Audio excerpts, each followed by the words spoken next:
Hello student, chapter 10 circle theorem 10.2। इससे पहले हमने एक्सरसाइज 10.1 फिनिश की और हमने डेफिनेशंस प्रॉपर्टीज भी फिनिश की। ये मोस्ट इम्पोर्टेंट थ्योरम है। ये according to CBSE many times आई है, कई बार आई है। इसके ईयर्स मेंशन नहीं कर रहे, बट ये मोस्ट इम्पोर्टेंट थ्योरम है। 10.1 10.2 इनमें से एक थ्योरम आती है, तो पहले हम 10.2 ले रहे हैं, 10.1 बाद में कराएंगे। थोड़ी सी कॉम्प्लिकेटेड है, स्टेटमेंट वाली है, इसलिए हम पहले इसे प्रूव कर रहे हैं। आप ध्यान से क्वेश्चन को, थ्योरम को पढ़ेंगे। थ्योरम क्या है? The length of tangent drawn from an external point to a circle are equal. या तो प्रूव दैट, सो दैट ऊपर लिखा होगा, या फिर कभी कभी यहाँ लिख देते हैं prove it. Prove it theorem आपको चैप्टर 6 में भी पढ़ोगे थ्योरम, वो अभी हमने नहीं कराएंगे। तो थ्योरम में क्या होता है? सबसे पहले फिगर है, फिगर ड्रॉ करिए, फिर टू प्रूव, सो दैट हमें क्या बताना है वो लिखेंगे, फिर हम कंस्ट्रक्शन करनी है तो कंस्ट्रक्शन करेंगे, और फिर उसके बाद PROFF प्रूफ देंगे कि हमने उत्पत्ति कैसे की उसकी, वो है।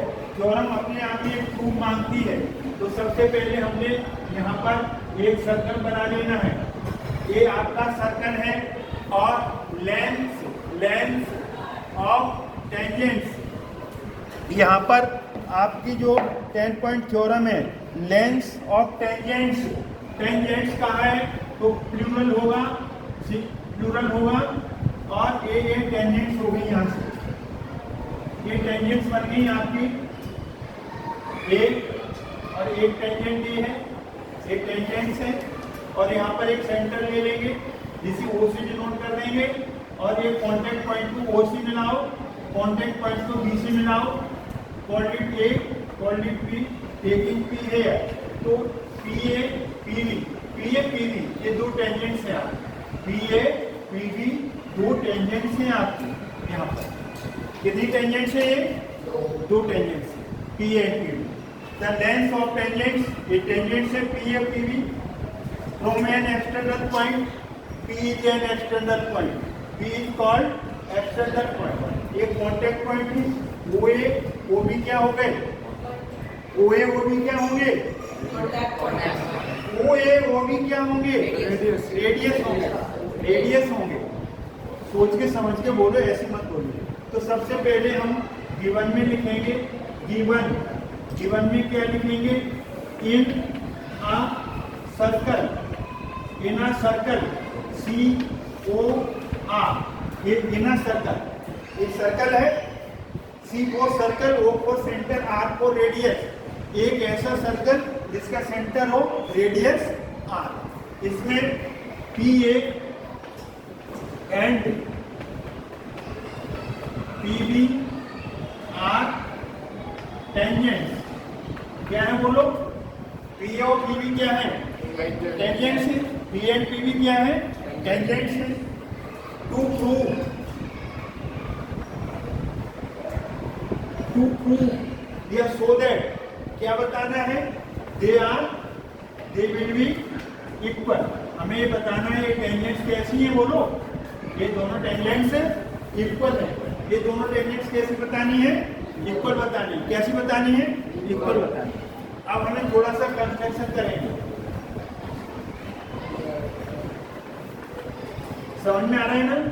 कंस्ट्रक्शन जॉइंट PO, हमने PO को मिला देना है। Heavy got it? PO को मिला दी, कंस्ट्रक्शन हो गई। अब इन दोनों ट्रायंगल को हम कॉन्ग्रुएंट बताएंगे। क्या बताएंगे? कॉन्ग्रुएंट। अब कॉन्ग्रुएंट की कंडीशंस आपने क्या क्या पढ़ी थी? ट्रिपल एस, NCAS, और यहाँ पर रुकिए, AA RHS और SSS एक नहीं होती है। समझ में आ गया? ट्रिपल एस मतलब तीन साइड्स एक ट्रायंगल की दूसरी ट्रायंगल की तीनों साइड्स आपस में इक्वल हो जाए कॉन्ग्रुएंट, या दो एंगल और बीच की साइड, दो एंगल और बीच की side, any two angles and included side, एक ट्रायंगल की दूसरे ट्रायंगल के साथ इक्वल हो जाए, या फिर दो साइड इंक्लूडेड बीच का एंगल, एक ट्रायंगल का दूसरे ट्रायंगल के साथ करस्पॉन्डिंग पार्ट्स इक्वल हो जाए, any two angle one side. RHS means right angle एक हो दूसरे का राइट एंगल के बराबर, पहले का हाइपोटेन्यूज दूसरे के हाइपोटेन्यूज के ऊपर, एक साइड यानी सामने दूसरे की साइड। ऐसे ऐसे कभी आती है क्रॉस मार्क, ऐसे ऐसे नहीं होती है, ऐसे ऐसे is not true. Have you got it? अब हम लिखेंगे प्रूव।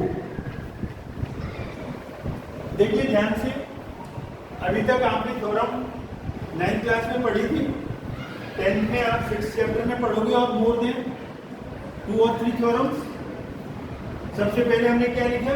गिवन, उसके बाद टू प्रूफ जो हमें प्रूव करना है, two tangents P and PB are equal, construction joint OP, O को P से मिला दिया, OP प्रूव।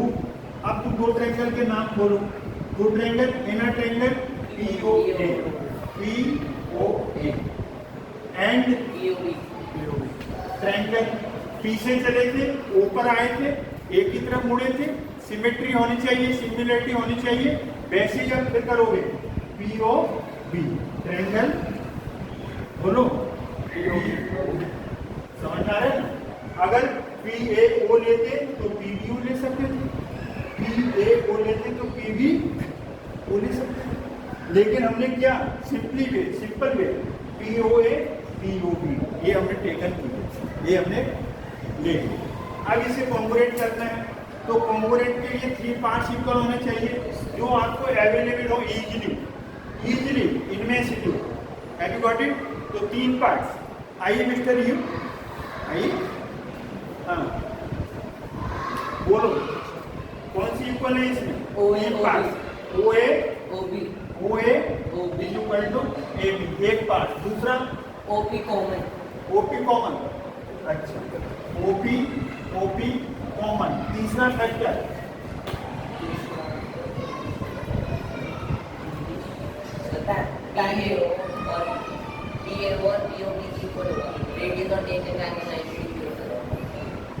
तीसरा फैक्टर बताओ कौन सा है? वेरी गुड क्लैपिंग करो इसके लिए, क्लैपिंग गो। अब यहाँ 90 डिग्री, ये 90 डिग्री, तो angle A is equal to angle B 90 degree ठीक, समझ में आया? OA OB एक क्या लिखेंगे इस पर बोलो, स्मॉल r, और लिखना है तो लिख दो equal radii of a circle. कुछ बात समझ में बनी? इक्वल, अरे एक ही सर्कल की एक रेडियस लो या दूसरी रेडियस लो, इक्वल होगी कि नहीं होगी? जैसे आपके पास एक साइकिल का पहिया, मोटरसाइकिल का पहिया, उसमें जो ताने लगी रहती है ना, वायर लगे रहते हैं, सबकी लेंथ इक्वल होती है कि नहीं होती?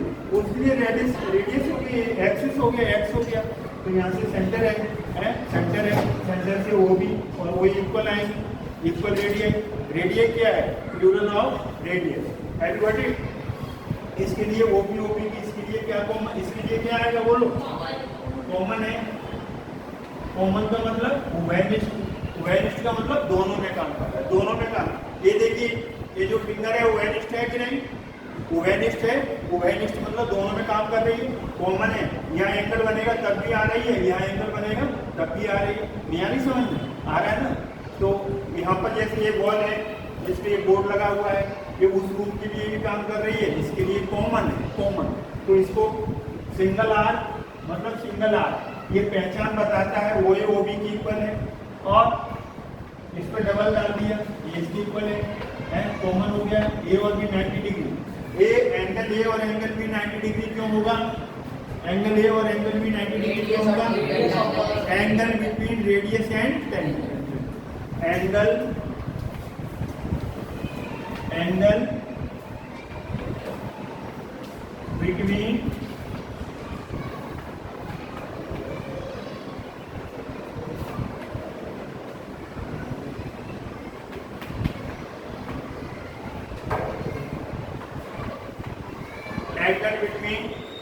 angle between radius and tangent will be 90 degree at the point of contact on the circle। तो सर्कल पर ही तो है, इतना समझ लेंगे कि कहाँ बन रहा है, कांटेक्ट पॉइंट पर। कांटेक्ट पॉइंट कौन है, ए और B. Have you got it? Therefore triangle जो नाम लिए थे ऊपर उसी ऑर्डर में, पी ओ ए कॉन्ग्रुएंट का साइन इक्वल टू और लहराती हुई एस बना दो, उल्टी एस कॉन्ग्रुएंट का साइन। ट्रायंगल दूसरा क्या है, पीओ बी। कौन सी कंडीशन लगी, R right angle hypotenuse 90 degree का अपोजिट साइड हाइपोटेन्यूज, तो ये हाइपोटेन्यूज का काम करेगा ओपी, इस ट्रायंगल में भी और इस ट्रायंगल में भी।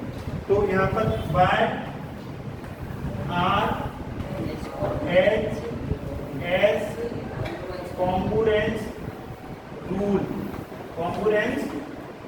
या criteria.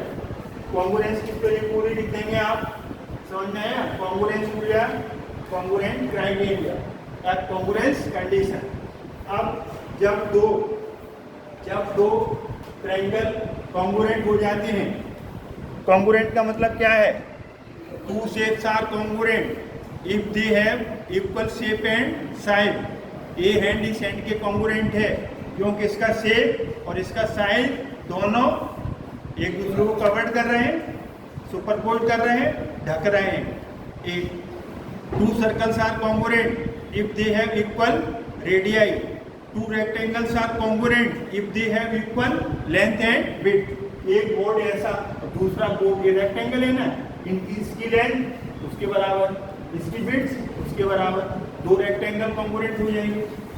To squares are congruent, they will be congruent if they have equal side. अब यहाँ ट्रायंगल की बात आई है। ट्रायंगल कॉन्ग्रुएंट कब होती है, या तो triple S S S S या ए एस ए या एस एस या A S R H S. इसमें कोई फॉलो हो तो यहाँ पर कौन सी फॉलो हो गई, आर एच एस फॉलो हो गई। कौन सी फॉलो हो गई, आर एच एस फॉलो हो गई, राइट एंगल हाइपोटेन्यूज और साइड। अब जो दो फिगर कॉन्ग्रुएंट हो जाती हैं तो उनके अब करस्पॉन्डिंग पार्ट्स इक्वल आ जाएंगे। करस्पॉन्डिंग पार्ट्स मतलब संगत। ये इसकी संगत, इसकी करस्पॉन्डिंग ए है, इक्वल है, इसकी ए फिंगर्स आपस में करस्पॉन्डिंग है, वो इक्वल है कि नहीं, दे हैव इक्वल है because two hands are congruent. Similarly इसको सुपरपोज करो, मोड़ दो तो पीए के ऊपर कौन आएगा, ढक लेगा, कॉन्ग्रुएंट हो गया। ऐसे ही यहाँ से देखो, अगर आपने सही नेमिंग सही की है, कॉन्ग्रुएंसी सही प्रूव की है, पी के ऊपर कौन आएगा, फर्स्ट एंड लास्ट पीए। यहाँ फर्स्ट लास्ट कौन है, पी, तो पीए के ऊपर कौन आएगा, पी। तो यहाँ पर लिख देंगे देयरफॉर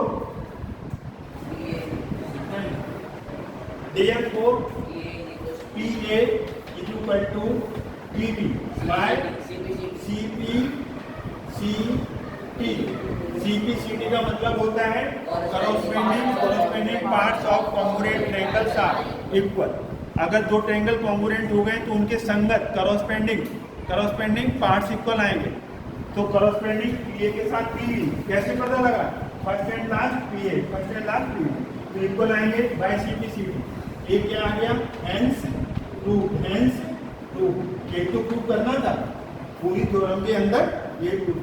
तो सबसे पहले ये बात बहुत इंपोर्टेंट थ्योरम है। पहली बात ये बहुत मोस्ट इंपोर्टेंट है, इंपोर्टेंट नहीं मोस्ट इंपोर्टेंट है। और पहली बात सर्कल एक पहले फिगर बनाइए, फिगर के बाद गिवन लिखिए, गिवन के बाद टू कंस्ट्रक्शन करनी है तो उसमें कंस्ट्रक्शन अपनी तरफ से करिए, फिर प्रूफ। ये सारी चीजें लिखनी चाहिए। फिगर के अलग मार्क्स होंगे और एक गिवन टू कंस्ट्रक्शन, यहाँ तक आपको अलग मार्क्स होंगे।